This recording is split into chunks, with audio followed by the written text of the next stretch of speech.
இயேசுடைய நாமத்தில் உங்கள் யாவருக்கும் ஷலோம். இன்று உங்களுக்கு 3 பிரச்சனைகளை பகிர்ந்து கொள்ள விருக்கிறேன். முதலாவது பிரச்சனை பைசாவில் இருக்கிற பிரச்சனை. எதில் இருக்கிற பிரச்சனை? பைசாவினாலே பிரச்சனை. பைசாவினாலே பிரச்சனை என்னவென்று பார்க்கலாம் வாங்க. 2 ராஜாக்களின் புஸ்தகம் 4வது அதிகாரம் முதலிலிருந்து சில வசனங்களை நான் வாசிக்கிறேன். தீர்க்கதரிசிகளுடைய புத்திரரில் ஒருவனுக்கு மனைவியாயிருந்த ஒரு ஸ்திரீ எலிசாவை பார்த்து, உமது அடியானாகிய என் புருஷன் இறந்து போனான். உமது அடியான் கர்த்தருக்கு பயந்து நடந்தான் என்பதை அறிவீர்.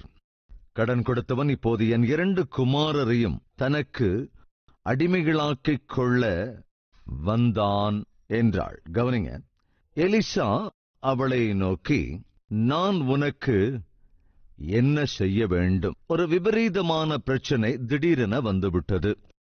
அந்த பிரச்சனை என்னவென்றால், அந்த ஸ்திரீயினுடைய கணவன் திடீரென்று இறந்து போகின்றான். வீட்டுக்கு ஆதாரமாக இருக்கிற கணவன் கண்களை மூடிவிட்டான். மனைவிக்கும் பிள்ளைக்கும் போஷிப்புக்கு ஆதாரமாக இருக்கின்ற அந்த வீட்டு எஜமானன் சடனாக இறந்து விடுகிறான். பிள்ளைகள் வாலிபர்கள் என்றால் கட்டாயமாக அந்த கணவனின் வயது 45 50 தான் இருந்திருக்க வேண்டும், அல்லது 40 50 வயதுக்குள்ளாக இருந்திருக்க வேண்டும். 40 வயது அல்லது 50 வயது என்ற இந்த வயசுல மரிப்பது என்பது, அதை எப்படி சொல்லுவோம்னா, அகால மரணம். அதாவது காலம் வந்துவிட்டதுனாலே ஏற்படுகிற மரணம் அல்ல. அகால மரணம் என்றால் திடீரென்று இறந்து போவது, எதிர்பாராத விதத்திலே இறப்பது, எதிர்பாராத நேரத்திலே இறந்து விடுவது. இன்றும் நம் மத்தியிலே யாராவது இருக்கிறீர்களா? திடீரென்று எங்கள் வீட்டிலே மரணம் சம்பவித்து விட்டது. நாங்கள் கொஞ்சம் கூட எதிர்பார்க்கவில்லை, மரணம் வந்து எங்கள் வீட்டு கதவை அப்படி தட்டும் என்று நாங்கள் யூகிக்கவே இல்லை. இப்படிப்பட்ட சமயத்திலே, இந்த விதத்திலே மரணம் எங்கள் வீட்டில் சம்பவிக்கும் என்று நினைக்கவில்லை. ஒரு விஷயத்தை உங்களோடு சொல்ல வேண்டும் என்று நான் விரும்புகிறேன். மரணத்துக்கு வயசோட சம்பந்தமே கிடையாது. அது எப்ப வரும்னு தெரியாது, யாருக்கு வருங்கிறது தெரியாது, எதுக்கு வருங்கிறது கூட தெரியாது. மரணத்துக்கு ஆண் பெண் என்ற வேறுபாடு இல்லவே இல்லை. பெரியோர் சிறியோர் என்ற வித்தியாசமும் அதற்கு இல்லை. பணக்காரனா ஏழையா என்றும் கூட பார்க்கவே பார்க்காது. வெள்ளையா இருக்கிறவங்க கருப்பா இருக்கிறவங்க என்ற கவலையும் கூட இல்லவே இல்லை. படித்தவன் அல்லது படிப்பறிவு இல்லாதவன் என்பதை கூட மரணம் பார்க்காது. அது வர வேண்டும் என்று நினைக்கிற போது வந்துவிடும். எதற்காக வருமோ தெரியாது, எப்படி வருமோ தெரியாது, எதற்காக வருமோ தெரியாது. ஆனால் வர வேண்டும் என்கிற போது மாத்திரம் அது வந்தேவிடும். எனவே மரணம் எப்பொழுது வரும், எப்படி வரும், எதற்காக வரும், எவருக்கு வரும் என்பது தெரியாததினால நாம் எப்பொழுதுமே கூட ஆயத்தமாயிருக்க வேண்டும். எதற்கு ஆயத்தமாக இருக்க வேண்டும்? ஒருவேளை மரித்து விடுவோம் என்றால் தேவனுடைய சந்நிதிக்கு செல்லுவதற்கு நாம் எப்பொழுதும் ஆயத்தமாக இருக்க வேண்டும். நம்ம நினைக்க முடியாது, நான் ரொம்ப நல்ல ஆரோக்கியமா இருக்கிறேனே, ஜிம்முக்கெல்லாம் போயிட்டு வரனே, அந்த புரோட்டீன் ஷேக் எல்லாம் எடுத்துக்கிறனே, நல்ல பலசாலி அல்லவா, ஃபிட்னஸ் எல்லாம் அப்படி வச்சிருக்கனே, வாலிபன் அல்லவா, கஷ்டப்பட்டு வேலை செய்யறேன் இல்லையா, எனக்கு தான் எந்த நோய் நொடியும் இல்லையே, அதனால எனக்கு மரணமே வராது என்று நீ நினைப்பா என்றால் அது வெறும் பேச்சு. மறுபடியும் சொல்லுகிறேன், மரணம் என்பது எப்பொழுது வருமோ, எப்படி வருமோ, எதற்காக வருமோ, எவருக்கு வருமோ தெரியவே தெரியாது.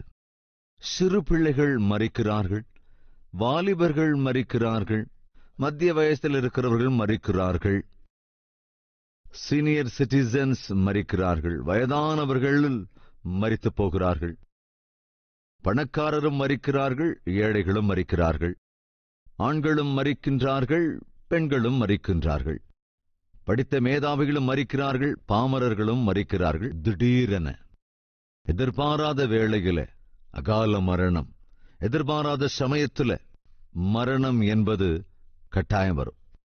நான் பயப்படுத்தணும்னு முயற்சி செய்யலைங்க, முன்னர் பின்னர் அப்படிங்கிற வித்தியாசம்தான். பட் நம்ம எல்லாருமே மரித்தாக வேண்டும். ஏனென்றால் நாம் இந்த பூமியிலே வெறும் யாத்ரீகர்கள் மட்டும்தான், மறந்துடக்கூடாது. இந்த பூமி நமக்கு பெர்மனன்ட் பிளேஸ் கிடையவே கிடையாது. எனவே இந்த உலகத்தை ஒரு நாள் நாம் விட்டுவிட்டு போக வேண்டி இருப்பதினால், அந்த நாள் எப்பொழுது வரும் என்று தெரியாமல் இருப்பதினால், நாம் எப்பொழுதுமே ஆயத்தமாய் இருப்பதென்பது அத்தியாவசியம். இங்கே நாம் இந்த வீட்டிலே பார்க்கின்ற மரணம் என்பது திடீரென சம்பவித்த ஒரு மரணம். அதுவும் ஒரு ஆவிக்குரியவனுக்கு சம்பவித்தது. யார் அவன்? தீர்க்கதரிசி. தீர்க்கதரிசிகளின் புத்திரன். தீர்க்கதரிசிகளிலே ஒருவன். ஆவிக்குரியவனா இல்லையா? ஆவிக்குரியவன்தான், ஆவிக்குரியவன்தான். ஆனாலும் கூட அவனுக்கு ஒரு அகால மரணம் சம்பவித்து விட்டது. இங்கே நாம் பார்க்கிற அந்த விதவை ஸ்திரீயின் பெரிய காரியம் என்னவென்றால், தன் கணவன் அகால மரணம் அடைந்து விட்டாலும், எதிர்பாராத ஒரு காலத்திலே திடீரென மரணித்து விட்டாலும், வேக வேகமாக எலியாவை தேடி வந்து, ஐயா, தேவன் ஏன் எங்களுக்கு அநியாயம் அழைத்து விட்டார்? தேவன் ஏன் என் கணவனை இப்படி எடுத்துக்கொண்டார்? இப்ப என் பிள்ளைகளுடைய நிலைமை என்னாகும்? என்னுடைய நிலைமை என்னவாகிறது? பிள்ளைகள் இன்னும் செட்டில் ஆகல, அவங்களுக்கு இன்னும் கல்யாணம் ஆகல. அவங்கள எப்படி கல்யாணம் பண்ண முடியும்? அவங்கள எப்படி செட்டில் பண்ண முடியும்? அதாவது இன்னும் என் பிள்ளைகள் ஒரு நிலையாக செட்டில் ஆவதற்கு முன்பே, இன்னும் என் பிள்ளைகளுக்கு திருமணம் ஆவதற்கு முன்பே இப்படி திடீரென தேவன் என் கணவரை எடுத்துக்கொண்டால், அப்போ என்னுடைய நிலைமை என்ன ஆவது? என் பிள்ளைகளுடைய நிலைமை என்ன? ஏன் தேவன் இப்படி அநியாயமாக என் கணவரை எடுத்துக்கொண்டார் என்று கேட்கவே இல்லைங்க. அப்ப அந்த இல்லத்தரசியும் கூட ஆவிக்குரியவள். ஐயா, அம்மா, எதிர்பாராத வேளையிலே ஒரு மரணம் சம்பவிக்கும் போது அது ஏன் சம்பவித்தது என்பது யாருக்கும் புரியாது. இந்த மரணத்திற்கான காரணம் யாருக்கும் புரியாது. ஏன் அவருக்கே மரணம் வந்தது என்பது புரிந்து கொள்ள முடியாது. மரணம் என்பது யாராலும் புரிந்து கொள்ள முடியாத ஒரு விசித்திரமான விஷயம். அது யாரும் தப்பித்துக் கொள்ளவே முடியாத ஒரு விதிதான் மரணம். இந்த ஆவிக்குரிய ஸ்திரீயின் பண்பை பாருங்க. தன் கணவர் இறந்து போய் விடுகிறார், அதுவும் கூட அகால மரணமாக இருக்கிறது. அதுவும் கூட சடனாக ஏற்பட்ட ஒரு மரணம். மனைவி பிள்ளைகளாய் அனாதையாக நின்ற போதும் அந்த மனைவி தேவனிடத்திலும் கேள்வி கேட்கவில்லை, தேவதாசனிடத்திலும் கேள்வி கேட்கவில்லை. தேவன் கொடுத்தார், தேவனே எடுத்துக்கொண்டார் என்று அவள் இருந்து விட்டாள். ஆனால் அந்த மரணத்திற்கு பிறகு ஒரு பிரச்சனை அங்கு எழும்புகிறது. அது என்னவென்றால், அந்த கணவன் இறந்த பிறகுதான் அந்த பிரச்சனை வெளியே வருகிறது. ஒரு நாள் விசிட்டிங் ஹவுஸுக்கு ஒரு சகோதரி வந்திருந்தார்கள். அவர்களுடைய கணவர் நம்முடைய ஊழியத்திலே பங்கெடுத்துக் கொண்டிருந்த ஒருவர். அப்படி ஊழியத்திலே பங்கெடுத்திருந்த அவர் ஏதாவது பொருட்களை வாங்க வேண்டும் என்றால் அவரைத்தான் அனுப்பி நாங்கள் வாங்குவோம். ஆனா ரெசிப்ட் கொடுக்கவே மாட்டார், பில்ஸ் கொடுக்க மாட்டார். நம்ம ஆபீஸ்ல அக்கவுண்ட் டிபார்ட்மெண்ட்ல கேட்டிருக்காங்க, குறிப்பிட்ட பொருள் வாங்குறதுக்காக நீங்க பணம் வாங்கிட்டு போனீங்க, வாங்கினதுக்கு அப்புறம் ரெசிப்ட் வாங்கிட்டு வந்து கொடுக்கணும்ல. என்ன பொருள் வாங்கினீங்க, எவ்வளவுக்கு வாங்கினீங்க, அந்த ரெசிப்ட், அந்த பில்லை சப்மிட் பண்ணணும். ஆனா நீங்க சப்மிட் பண்ணலையே என்று கேட்டதற்கு அதை புரிந்து கொண்டு, ஐயோ ரெசிப்ட்ஸ் எங்கிட்ட தான் இருக்குன்னு சொல்லி இருந்தா அது நல்லா இருந்திருக்கும். என்னது, எம்எல் உங்களுக்கு நம்பிக்கை இல்லையா? என்ன பார்த்தா ஏமாத்துற மாதிரி தெரியுதா உங்களுக்கு? எதுக்காக எம்எல் இப்படி சந்தேகப்படுறீங்க? தயவு செஞ்சு கவனிக்கணும். நீ செய்கிற வேலை, செய்து கொண்டிருக்கிற வேலை சரியாக இருக்கும் என்றால் உன்னிடத்தில் கேட்கிற போது உனக்கு கோபம் வரவே வராது. காயினே, உன் சகோதரன் எங்கே? ஏன் என் சகோதரனுக்கு நான் என்ன காவலாளி? கொஞ்சம் கண்ட்ரோல் ஆகு. எதுக்கு, ஏன் இப்படி கோவப்படுற? தேவன் கேட்கிறார், காயினே, ஏன் உனக்கு அவ்வளவு கோபம் வருது? நீ ஒருவேளை ஏதாவது நல்ல காரியத்தை செய்திருந்தால் தலையை உயர்த்திக்கிட்டு நிப்ப. ஆனால் நீ செய்து கொண்டிருப்பது தப்பான வேலை என்பதால் தான் உனக்கு கோபம் வருகிறது. சோ கவனிங்க,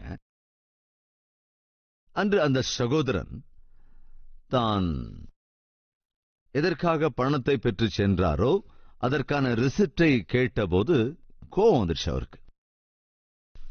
கோபம் வந்து ஆபீஸ, அதாவது ஊழியத்தையும் விட்டுட்டு அப்படியே போயிட்டாரு. எதற்காக அப்படி அவர் போனார்னா, தான் வாங்கிக் கொண்டு போன பணத்திலே வாங்க வேண்டிய பொருட்களை வாங்காமல் அதை தவறாக உபயோகப்படுத்தி விட்டார். அதனால் அவருக்கு கோபம் வருது. கணக்கு கேட்டப்போ அதை காட்ட முடியாததுனால தேவனுடைய ஊழியத்தை விட்டுவிட்டு போய்விட்டார். சகோதர சகோதரிகளே, தேவனுடைய ஊழியத்திலே பங்கெடுக்கின்ற போது அதை அப்படியே விட்டு பாதியில் போவது நல்ல காரியம் அல்ல. அதேபோல கணவனாக மனைவியாக ஒரு பந்தம் ஏற்பட்ட பிறகு அந்த பந்தத்தை அறுத்து கொண்டு பிரிந்து போவது என்பதும் கூட சரியான காரியம் அல்ல. ஒரு நாள் அந்த சகோதரி என்னிடத்தில் வந்து, அண்ணா, எனக்கு கல்வரி டெம்பிள்ல என்ன வேலை கொடுத்தாலும் நான் செய்ய தயாரா இருக்கேன். பாத்ரூமை கிளீன் பண்ணணுமா, நான் கிளீன் பண்றேன். துணிகள் எல்லாம் துவைக்கணுமா, எல்லாத்தையும் செய்யறேன். எனக்கு ஏதாவது வேலை எனக்கு கொடுங்கண்ணா என்று சொல்லி மிக பணிவோடு கேட்டார்கள். அப்ப நான் கேட்டேன், உங்க கணவர் கார் ஓட்டுறாரு இல்ல, உங்ககிட்ட ஒரு கேப் இருக்குல்ல, கார் இருக்குல்ல, இங்கிருந்து அவர் வெளியே போனதுக்கு அப்புறம் ஒரு கார் வாங்கிக்கிட்டு அந்த காரை உபயோகிச்சு, அதாவது பப்ளிக் கேபா அதை வச்சு ஓட்டிக்கிட்டு இருக்காரு. அந்த விஷயம் எனக்கு தெரியும். சோ உங்க கணவர் கார் வாங்கிக்கிட்டு அந்த கார் மூலமா கிடைக்கிற சம்பாத்தியத்துல உங்களை போஷிக்கிறாரா இல்லையா? சொந்தமா வீடு கூட வாங்கியிருக்கீங்கல்ல, கொஞ்சம் நல்ல நிலைமையில தானே இருக்கிறாரு. அப்படி இருக்கும்போது நீங்க வந்து நான் ஊழியத்துல பங்கெடுக்கிறேன், ஏதோ ஒரு வேலை கொடுங்கன்னு கேட்கறீங்களே, என்ன காரணம்னு கேட்டேன். அப்ப அந்த சகோதரி கண்ணீர் விட்டு சொன்னார்கள், அண்ணா, என் வீட்டுக்காரர் இறந்துட்டார் அண்ணா, செத்து போயிட்டார். வேதனையாக இருந்தது. தேவனை விட்டு விலகுவது என்பது நல்லதே அல்ல, தேவனுடைய சமூகத்தை விட்டு விலகுவதும் நல்லதல்ல. அதுவும் தான் தேவனுடைய ஊழியத்தில் இருந்து கொண்டு தப்பு செய்து அதனால் ஊழியத்தை விட்டு விடுவது நல்லதே இல்லை. மன்னிப்பு கேட்டுட்டு, தேவ சமூகத்துல மன்னிப்பு கேட்டுட்டு ஊழியத்தை மீண்டும் தொடர வேண்டுமே தவிர செய்த தப்பை அறிக்கையிடாமல் ஊழியத்தை விட்டு விடுவது ரொம்ப ஆபத்து. தப்பு செய்வது மனிதனுடைய இயல்பு. ஆனால் உன்னையும் என்னையும் மன்னிப்பது நம் தேவனுடைய மென்மையான குணம். அவர் மன்னிக்கிற தேவன் என்கிற விஷயத்தை நாம் ஒருபோதும் மறந்துவிடக்கூடாது. சரி, தொடர்ந்து போலாம். எங்க வீட்டுக்காரர் இறந்த பிறகுதான் உண்மையான விஷயமெல்லாம் வெளியே வருதுங்க. என்னது?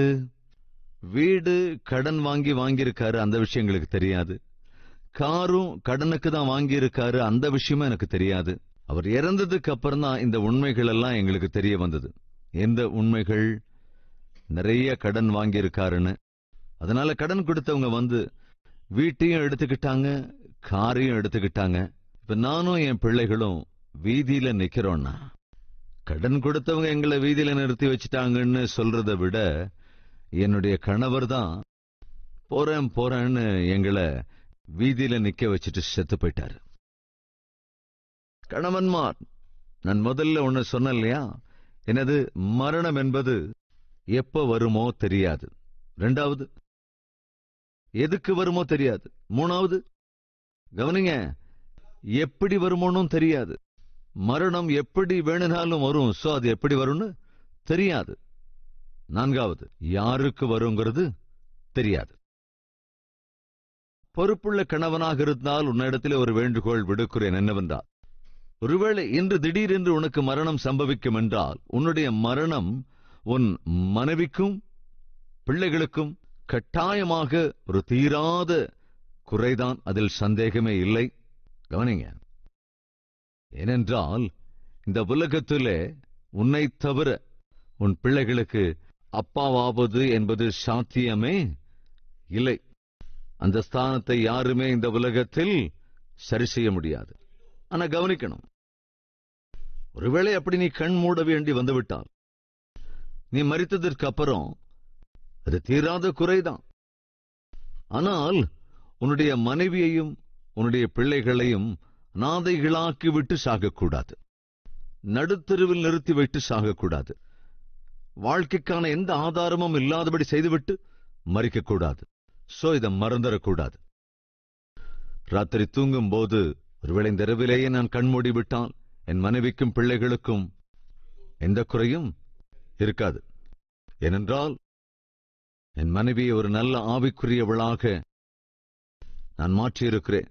என் பிள்ளைகளை மிகவும் நன்றாக கற்றுக் கொடுத்திருக்கிறேன், ஆவிக்குரியவர்களாக்கியிருக்கிறேன். நானே இல்லை என்றாலும் என் மனைவியும் பிள்ளைகளும் தேவனை சார்ந்து கொண்டு வாழ்ந்துவிட முடியும் என்ற நம்பிக்கையை அவர்களுக்குள் உருவாக்கக்கூடிய ஒரு நல்ல ஆவிக்குரிய தகப்பனாக, ஆவிக்குரிய கணவனாக இருக்கணும். இரண்டாவது, நான் மரித்தாலும் பரவாயில்ல, ஏனென்றால் என் மனைவிக்கும் பிள்ளைகளுக்கும் அவமானத்தை விட்டுவிட்டு போகவில்லை. விபச்சாரத்தில் ஈடுபட்டு வியாதிகளுக்கு ஆளாகி திடீரென செத்து போயிட்டான். பீடை இதோட விட்டுடுச்சு, இருந்தாலும் போயும் கட்டிக்கிறேன்னு இந்த எய்ட்ஸ் ரோகிய கட்டிக்கலால என்ன என்று என் மனைவியை ஒருவரும் நிந்திக்கவே கூடாது. ஒருவேளை நான் மரித்தாலும் என் மனைவிக்கும் பிள்ளைகளுக்கும் அவமானத்தை விட்டு வைக்கவில்லை. பொருளாதார பிரச்சனைகளையும் கூட நான் வைத்துவிட்டு போகவில்லை என்று சொல்ல முடியணும். துரதிருஷ்டம் என்னவென்றால், தான் ஊழியத்தில் இருந்தபோதும் கூட பினான்சியல் மேட்டர்ஸ்ல தான் ஏனோ மாட்டிக்கொண்டிருந்திருக்கிறான். ஊழியம் செய்து கொண்டிருந்தவன், தேவனையே சார்ந்திருக்க வேண்டியவன், கவனிங்க, கடனுக்குள்ள விழுந்திருக்கிறான். தேவன் சொல்லுகிறார், நீங்கள் என்னை விசுவாசிப்பீர்கள் என்றால், என் வார்த்தையின்படி வாழ்வீர் என்றால், நான் உங்களை கடன் கொடுப்பவர்களாய் வைப்பேனே தவிர வாங்குகிறவர்களாக வைக்க மாட்டேன். ஆனால் ஏனோ அந்த ஊழியக்காரன், அந்த தீர்க்கதரிசி ஊழியம் செய்து கொண்டிருந்தானே தவிர பினான்சியல் மேனேஜ்மெண்ட்ல கோட்டை விட்டுட்டான். பொருளாதார பிரச்சனைகளிலே சரியான நிலைமையில் இல்லை. அதாவது எப்படி தேவன் தருகிற காணிக்கைகளை கவனமாய் செலவழிக்க வேண்டுமோ, எவ்விதத்திலே வருகிற வருமானத்தை குடும்பத்தின் போஷிப்புக்காக சரியாக செலவழிக்க வேண்டுமோ, பேலன்ஸ் செய்து கொள்ள வேண்டுமோ என்கிற விஷயத்துல ஃபெயில் ஆயிட்டான். அதனால் கடன் வாங்கி இருக்கிறார். எதற்காக கடன் வாங்கினாரோ தெரியாது, ஆனால் கடனுக்கு ஆளாகிவிட்டார். தான் மரித்ததே ஒரு பெரிய குறை, ஒரு பெரிய பிரச்சனை. ஆனால் மரித்ததற்கு பிறகு போகிற நேரத்தில் ஒரு பெரிய பிரச்சனையையும் விட்டு போய்விருக்கிறார். அது என்னவென்றால் கடன் பிரச்சனை. எனவே சொல்லுகிறேன், ஒருவேளை இன்று நீ போக வேண்டி நேர்ந்தால் கடனை மாத்திரம் வைத்து போகக்கூடாது, அவமானங்களுக்கு இலக்காக்கி போகக்கூடாது. நீ ஒருவேளை இருக்கிற போது பொருளாதார ரீதியாக உன் மனைவிக்கும் பிள்ளைகளுக்கும் பாரத்தை வைத்துவிட்டு மட்டும் போய்விடாதே என்று வேண்டிக் கொள்ளுகிறேன். இப்ப கவனிங்க, பொருளாதார பாரத்தை, பளுவை சுமத்திவிட்டு அந்த ஊழியக்காரன் இறந்து விட்டார். அதனாலே கடன் கொடுத்தவர்கள் அந்த ஊழியக்காரருக்கு இருந்த 2 பிள்ளைகளை வேலைக்காரர்களாய், அடிமைகளாய் அமர்த்தி அந்த கடனை தீர்க்கலாம் என்கிற முடிவுக்கு வந்துவிட்டார்கள். அப்பொழுது அந்த குடும்ப தலைவி தடுமாற்றத்துக்கு ஆளானாள். ஒருபுறம் இளம் பிராயத்திலேயே கணவனை இழந்துவிட்டேனே என்கிற பாரம், வளர்ந்து நிற்கிற குமாரர்களை செட்டில் பண்ணாமலேயே கணவர் இறந்து விட்டாரே என்கின்ற ஒரு பயங்கரமான அழுத்தம், ஒருபுறம் தன்னுடைய கணவன் இறந்து விட்டார், பிள்ளைகளுக்கோ அவர்களின் தகப்பன் இறந்து விட்டார். யாராலுமே தீர்க்க முடியாத, சரி செய்யவே முடியாத இந்த பொறுப்புகளை தான் ஜீரணிக்க முடியாமல் இருந்த சமயத்தில் திடீரென கடன் கொடுத்தோர் வந்து முன்னிற்கிறார்கள். என்ன விஷயம், என்னம்மா என்ன விஷயம்னு கேக்குறீங்க? எப்ப தரப்போறீங்க பணத்தை? எந்த பணத்துங்க? அதான் வீட்டுக்காரர் வாங்க கடன் பணம். எப்ப வாங்கினாருங்க? ஏன் உங்ககிட்ட சொல்லையா? ஐயோ, எனக்கு எதுவும் சொல்லலைங்களே. சொல்லி இருப்பாரு, அதெல்லாம் கடன் வாங்க சொல்ல மாட்டாரா? ஒண்ணுமே தெரியாம ஒழுக்கமானவங்கள மாதிரி எல்லாம் இப்படி பேசாதீங்கம்மா. ஐயா, ஏற்கனவே கணவர் இருந்த வருத்தத்துல இருக்கேன், வாய்க்கு வந்தபடியெல்லாம் நீங்க பேசாதீங்க. எங்களுக்கும் பிரச்சனை இருக்குமா? கடன் வாங்கானவரு திரும்ப கொடுக்காமலே செத்து போயிட்டா எங்களுக்கு பாடு இருக்காதா? அந்த வேதனை தான் நாங்க பேசுறோம். நீ என்ன செய்வியோ தெரியாது, வாங்கின கடனை சீக்கிரம் கட்டப்பாரு. ஆக்சுவலா கடன் வாங்கின விஷயமே தனக்கு தெரியாம தவிக்கும் போது அதை எப்படி அடைக்க முடியுங்க? தவியாய் தவித்தாள். எனவேதான் சொல்லுகிறேன், கணவன்மார், என்றைக்கு மரணம் வருமோ தெரியாது என்பதனால மனைவிக்கும் பிள்ளைகளுக்கும் பாரத்தை, பளுவை மீதி வைத்து விட்டு போயிடாதீங்க. பிரச்சனைகளை விட்டுட்டு அப்படியே போகாதீங்க. நீ காண்பித்த அன்புக்கு, அரவணைப்புக்கு நன்றி காட்டுகிற விதத்திலே உன் பிள்ளைகள், மனைவி இருக்க வேண்டுமே தவிர நீ உண்டாக்கின பிரச்சனையை தீர்க்க முடியாமல் மாத்திரம் அவர்கள் தவிக்கிற நிலைக்கு ஆளாகக்கூடாது. எனவே தயவு செஞ்சு கவனிக்கணும். உன் செலவுகளை குறைச்சுக்கோ, தேவையில்லாத ஆர்ப்பாட்டங்களை குறைச்சுக்கோ, அனாவசியமாக பணத்தை செலவழிக்கிற பழத்தை குறைச்சுக்கோ. எதுக்குள்ள குடும்பம் நடத்துறமோ அதுக்குள்ளே குடும்பம் நடத்துற பழக்கத்தை பழகிக்கோ.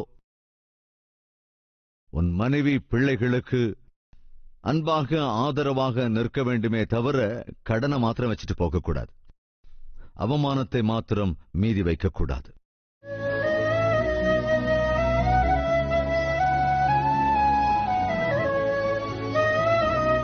மகா பரிசுத்தமும் அன்பும் நிறைந்த பிதாவே, முன்மாதிரியான வாழ்க்கையை அருளிச் செய்யுங்க ராஜ். ஆசீர்வாதகரமான வாழ்க்கையை அருளிச் செய்யுங்கப்பா. எப்பொழுது மரிப்போமோ எங்களுக்கு தெரியாது, எப்படி மரணம் வருமோ தெரியாது. ஆனால் ஒரு நாள் இந்த உலக யாத்திரையை நாங்கள் முடித்தாக வேண்டும். இந்த யாத்திரையை முடிக்கிற போது அவமானத்தையோ, அநியாய நிந்தைகளையோ, பொருளாதார பிரச்சனைகளையோ அல்லது கடன்களையோ ஆண்டவரே நாங்கள் வைத்துவிட்டு போய்விடக் கூடாது. ஒரு முன்மாதிரியான வாழ்க்கையை விட்டுவிட்டு போக வேண்டும். ஆசீர்வாதகரமான வாழ்க்கையை விட்டுவிட்டுத்தான் போக வேண்டும். அநேகருக்கு ஆண்டவரே உயர்வான வாழ்க்கையை விட்டுவிட்டுத்தான் போக வேண்டும். அப்படி எங்களுடைய வாழ்க்கையை ஆண்டவரை நீர் உயர்த்த வேண்டும் என்று, உம்முடைய நாமத்தை மகிமைப்படுத்த வேண்டும் என்று இயேசு கிறிஸ்துவின் நாமத்தில் வேண்டிக் கொள்கிறோம் பிதாவே. ஆமென்.